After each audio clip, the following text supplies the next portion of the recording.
Let's get started. Number 7. You're always late.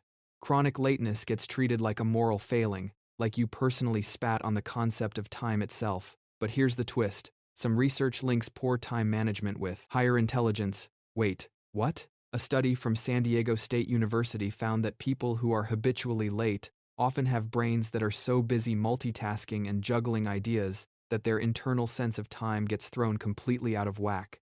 Basically, smart brains are notorious optimists. They look at a task and go, "That'll take 10 minutes," completely ignoring the fact that traffic, laundry, and the sudden urge to reorganize a sock drawer exist. This is sometimes called planning fallacy, and it turns out creative, complex thinkers are especially prone to it because their brains are wired to focus intensely on whatever they're doing right now, rather than constantly monitoring a ticking clock.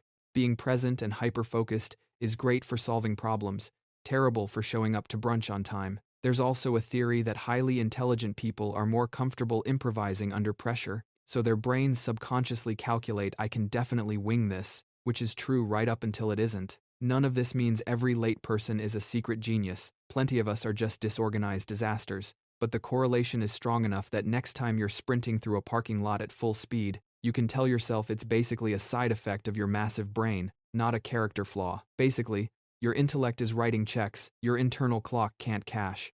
Number 6. Constantly changing your mind. Nothing makes people look less confident than saying, "I was wrong," which is exactly why intelligent people do it more often. That sounds backwards. Shouldn't smart people already know the right answer? Not really. One of the strongest signs of intelligence isn't defending your opinion until the end of time. It's updating your beliefs when better evidence appears.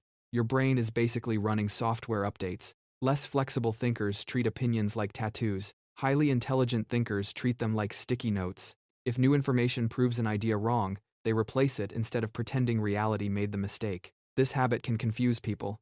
Last month you were convinced one strategy was perfect. Today you've completely changed your position. To outsiders, it looks inconsistent. In reality, it's intellectual flexibility. Psychologists call this avoiding cognitive rigidity, the tendency to cling to beliefs simply because you've already invested in them. Our brains naturally hate admitting mistakes. It feels uncomfortable because our identity gets tangled up with our opinions. Intelligent people still feel that discomfort. They've just learned that being correct is far more valuable than appearing correct.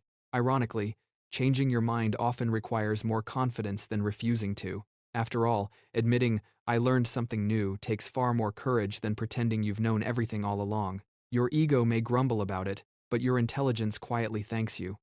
Number 5. You curse like a sailor. There's a very persistent myth that swearing is what happens when someone runs out of actual vocabulary.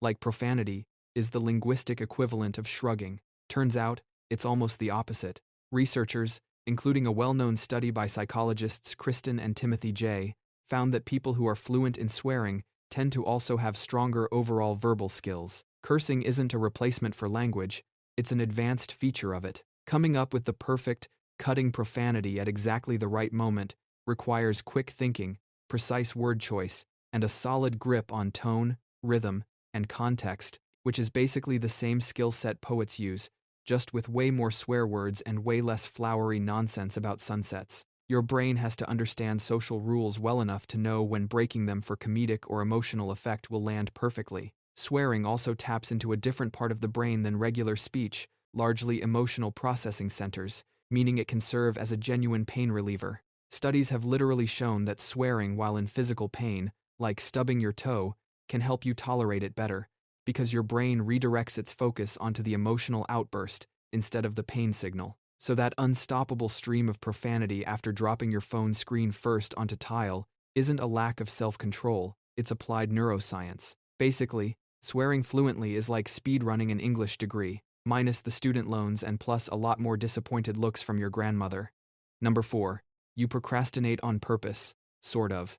Everyone loves to treat procrastination like a character defect, like you're basically a raccoon rifling through the trash of your own responsibilities. But there's a specific kind of procrastination that's actually linked to sharper thinking. A study out of the University of Wisconsin found that people who delay tasks are sometimes doing something psychologists call incubation, letting a problem simmer in the background of their brain while appearing to do absolutely nothing productive. Ever notice how your best ideas show up in the shower, or right before falling asleep, or during a walk you took specifically to avoid doing the thing you were supposed to be doing? That's not laziness. That's your subconscious quietly working overtime while your conscious mind pretends to watch videos about competitive lawn mowing. Creative types especially benefit from this delay because rushing straight into a task locks you into the first idea that pops up, which is usually the most obvious and least interesting one. Waiting, even unintentionally, gives your brain room to wander into weirder, more original territory. The catch is, this only works if you're still mentally chewing on the problem,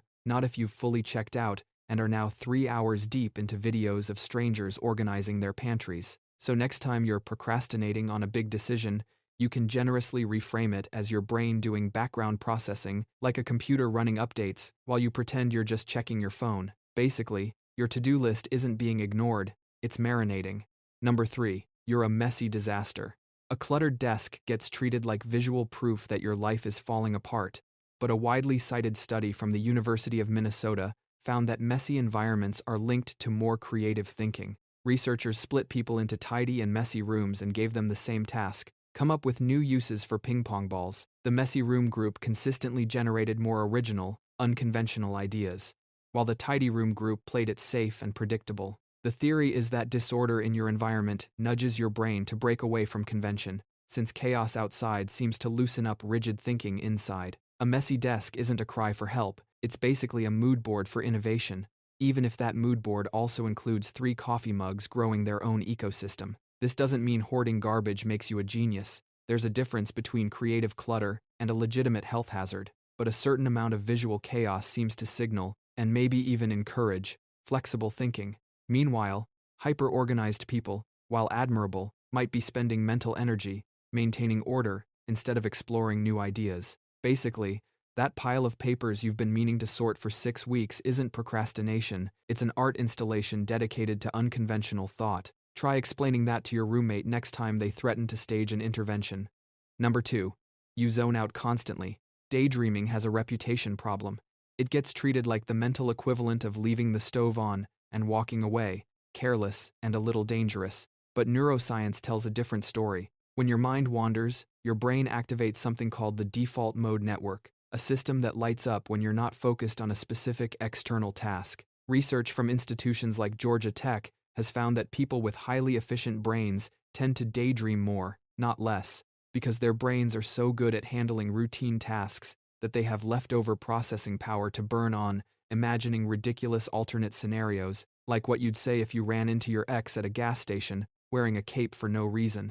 This wandering isn't wasted time, it's your brain quietly making connections between unrelated ideas, which is often exactly how creative insights and problem-solving breakthroughs happen. Basically, while you're staring blankly out a window mid-meeting, part of your brain might be assembling the mental equivalent of a conspiracy board, connecting red string between things you didn't even know were related. People who never let their mind wander are sometimes so locked into the present moment that they miss out on this kind of background genius work entirely. So the next time someone catches you staring into the middle distance and asks if you're okay, you can honestly say your brain is simply too powerful to focus on one boring thing at a time. Basically, daydreaming is just creativity, taking the scenic route. Number 1. You're weirdly anxious. Anxiety has a nasty reputation, mostly because it feels like your body auto-generating 5 alarm fires out of thin air. But a study from Lakehead University in Canada found a genuine correlation between high intelligence and elevated anxiety, specifically the kind involving excessive worry and rumination. The theory goes like this: worrying is essentially your brain running simulations to prepare for potential threats, and people who are better at abstract thinking are simply better at imagining an enormous range of ways things could go wrong. It's like your brain has access to a much bigger, more detailed catalog of disaster scenarios, and it feels obligated to review every single one of them before bed. This isn't a fun trait to have, obviously, since it can spiral into genuine distress, but from a purely evolutionary standpoint, being able to anticipate danger and plan accordingly was historically a survival advantage.